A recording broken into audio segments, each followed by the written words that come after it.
Assalamualaikum warahmatullahi wabarakatuh. Salam dan bahagia. Kami dari kelompok 5 akan mempresentasikan instrumen di pasar modal Indonesia. Tetapi sebelum kami mempresentasikan, perkenalkan kami untuk memperkenalkan diri. Yang pertama, saya Wisnu Purnomo, kelas 5A10, NIM 2018 008 398, dan teman-teman saya. Halo, perkenalkan saya Aini Martasari, saya dari kelas 5A10, NIM 2018 008 398. Perkenalkan, nama saya Sandi Christian, NIM 2018 0083, Universitas Sarjana Miyata, Prodi Manajemen.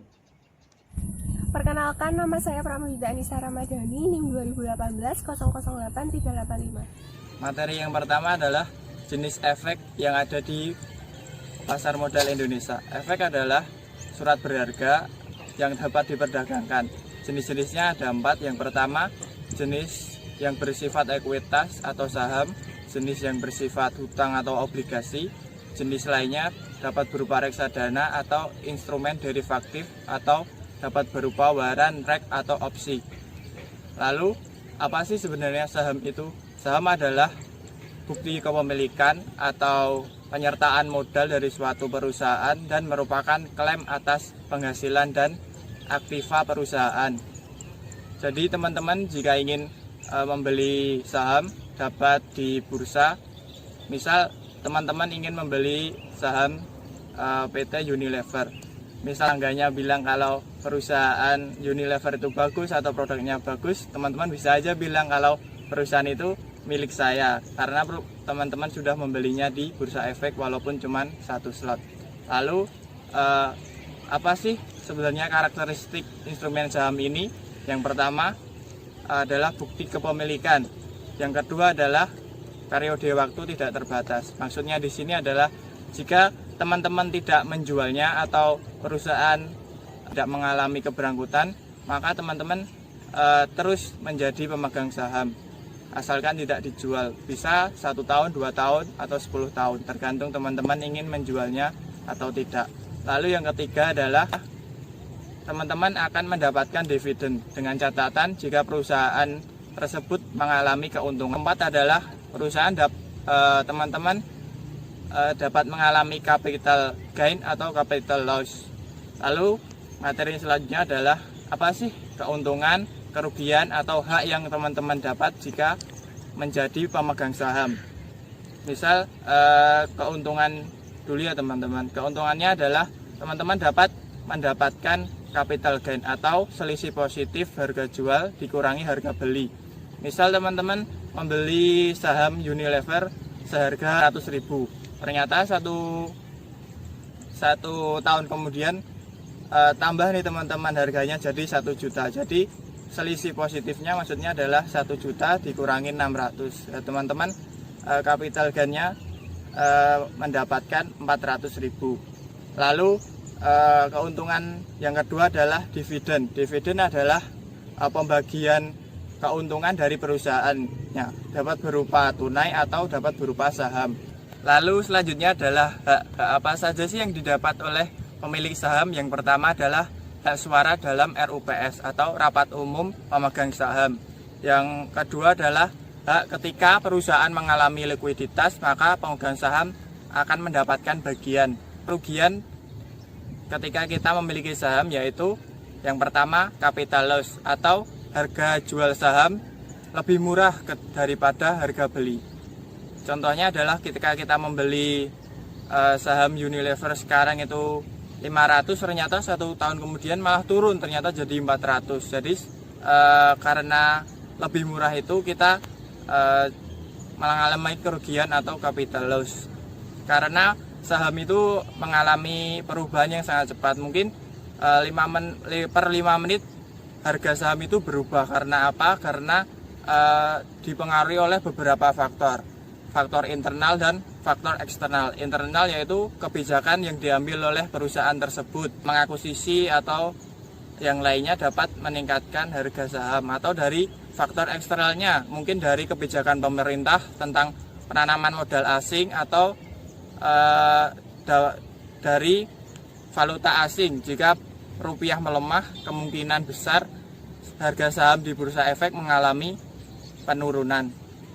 Karena itu ketika kita ingin terjun ke pasar modal, kita harus mempunyai ilmunya. Mungkin jika teman-teman berminat dengan pasar modal, bisa juga bergabung dengan organisasi yang sudah disediakan oleh kampus, misal KSPM atau kelompok studi pasar modal yang ada di kampus. Kerugiannya lagi, ketika perusahaan mengalami likuiditas, maka klaim pemilik saham itu terakhir. Lalu ketika perusahaan mengalami kerugian atau tidak mendapatkan untung, maka pemilik saham tidak akan mendapatkan dividen. Mungkin itu saja penjelasan dari saya. Selanjutnya akan dijelaskan oleh teman-teman saya. Terima kasih. Saya akan menjelaskan tentang instrumen hutang. Instrumen hutang jenis-jenisnya yaitu 1. Obligasi pemerintah. Obligasi pemerintah merupakan obligasi yang diterbitkan oleh pemerintah RI dengan kupon terbatas, kupon variabel, dan dengan prinsip syariah. Kemudian yang kedua yaitu obligasi pemerintah daerah. Obligasi pemerintah daerah merupakan suatu pinjaman dana jangka menengah dan jangka panjang yang didapatkan dari masyarakat. Kemudian yang ketiga yaitu obligasi biasa. Obligasi biasa merupakan obligasi yang jatuh temponya pada waktu yang sama. Yang keempat yaitu zero coupon bond, yaitu suatu obligasi yang dengan tingkat pembayaran kemudian zero coupon bond. Zero coupon bond merupakan obligasi yang tidak memberikan pembayaran bunga yang sama. Kemudian yang terakhir yaitu convertible bond atau obligasi konversi. Obligasi konversi ini merupakan suatu obligasi yang dapat dikonversikan ke dalam saham. Kemudian karakteristik dari instrumen hutang ini yaitu yang pertama, pengembaliannya itu berupa tingkat bunga. Jangka waktunya itu umumnya 1-5 tahun. Terus bunganya itu setiap tahun berubah, dan apabila tingkat bunga pada nilai pada pasar uang naik, maka harga instrumen surat hutang di pasar efek juga akan meningkat. Yang selanjutnya yaitu resiko dan tingkat pengembalian pada instrumen investasi atau risk and return. Untuk resikonya yaitu ada berkurangnya nilai pokok investasi. Berkurangnya nilai pokok investasi ini maksudnya yaitu misalkan kita membeli saham di suatu perusahaan. Pada waktu itu harga sahamnya itu 5.000. Kemudian seiring berjalannya waktu harga saham itu menurun menjadi 4.500. Nah, nilai pokok investasi kita itu berkurang sebesar Rp500. Kemudian yang kedua likuiditas. Likuiditas merupakan kemampuan untuk membeli dan mencairkan aset ke dalam harga yang wajar. Kemudian likuiditas pasar yaitu kemampuan pasar untuk mengonversikan aset investasi ke dalam harga yang wajar.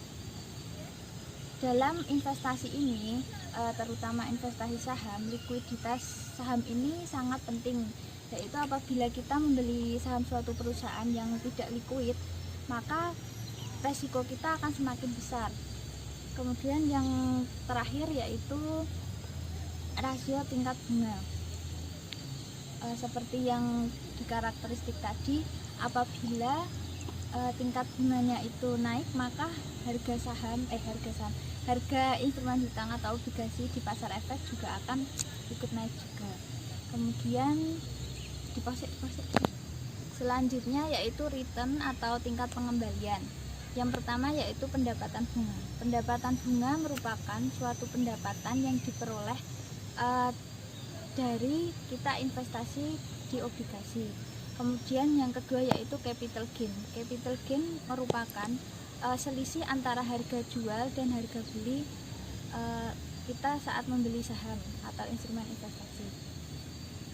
Terus yang terakhir yaitu dividen. Dividen merupakan laba bersih yang dibagikan oleh suatu perusahaan kepada investor melalui lembar-lembar saham.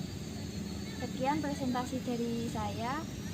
Materi selanjutnya akan dijelaskan oleh teman saya.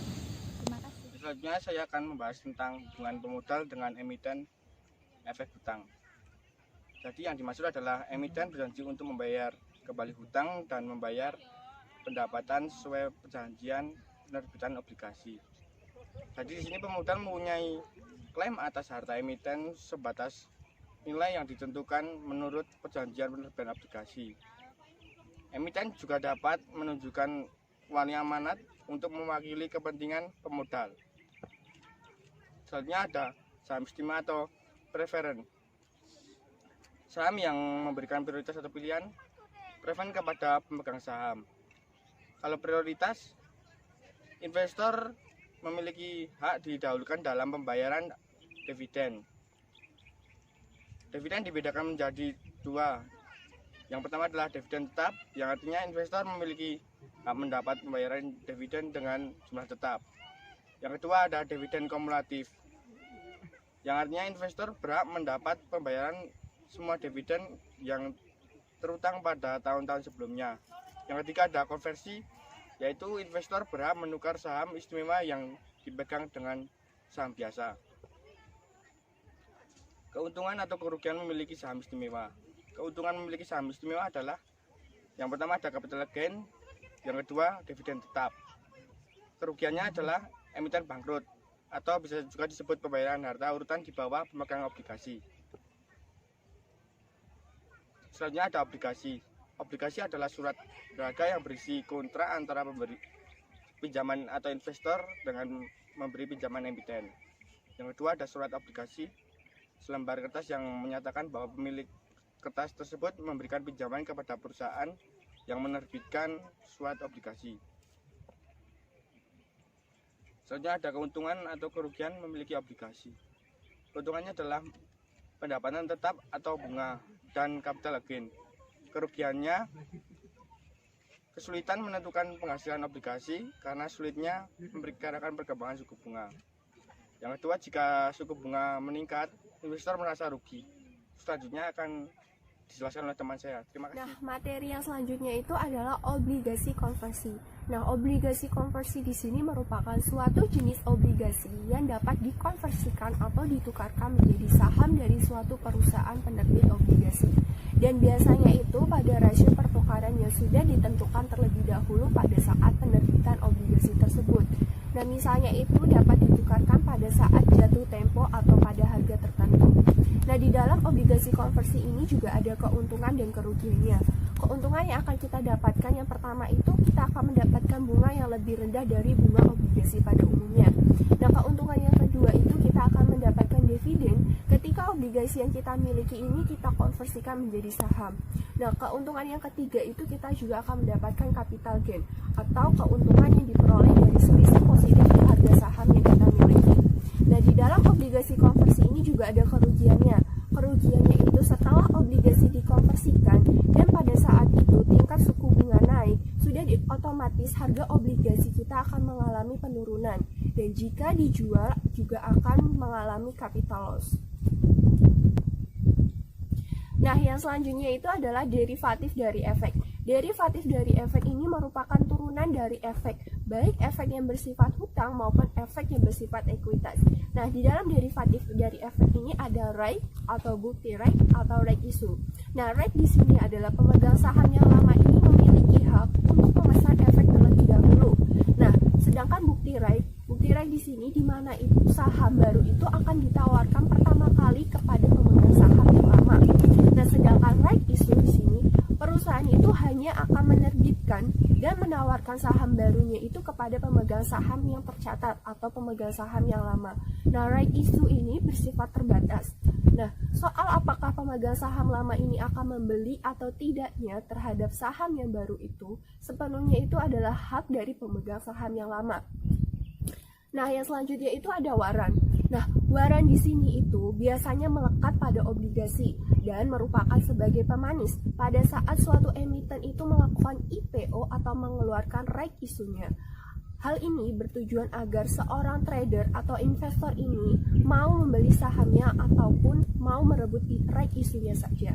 Nah, yang selanjutnya itu adalah saham bonus. Saham bonus ini akan diberikan secara cuma-cuma kepada pemegang saham berdasarkan banyak jumlahnya saham yang dimiliki oleh pemegang saham.